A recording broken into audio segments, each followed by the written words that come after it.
il y a des outsiders qui peuvent créer la surprise en profitant de la confusion. Je ne m'intéresse ni des partis, ni des idéologies. Je suis en train de sillonner ce territoire pour faire en sorte que les gens m'expliquent leurs besoins et que je sois capable de trouver le plus grand nombre de réponses possibles. Voilà ce qui m'intéresse. Je voudrais juste vous donner une petite explication parce que je me suis rendu compte, lors des 8 derniers mois, où je suis parti en campagne le premier de cette élection, je me suis rendu compte que, pourquoi je suis parti le premier d'ailleurs, parce que je viens de vous expliquer qu'on avait un gros dossier à gérer et à mobiliser, et puis en plus j'ai pas eu besoin, moi, d'attendre l'investiture des partis politiques, puisque j'en voulais pas.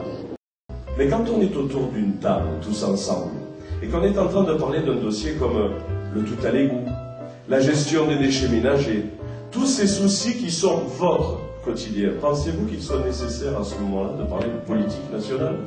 On n'en parle jamais.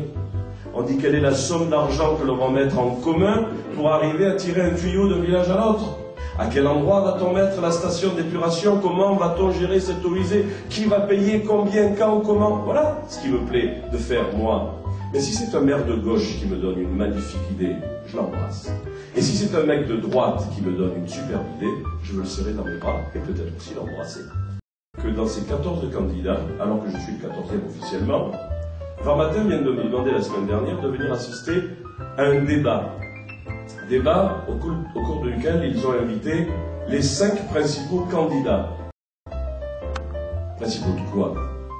Des candidats aux élections qui sont capables de passer le 2e tour, m'a-t-on répondu.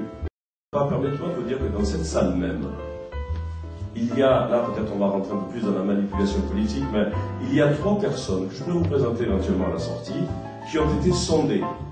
Et elles vous témoigneront des questions qui leur ont été posées. Voici la liste des candidats qui se présentent à la 8e circonscription.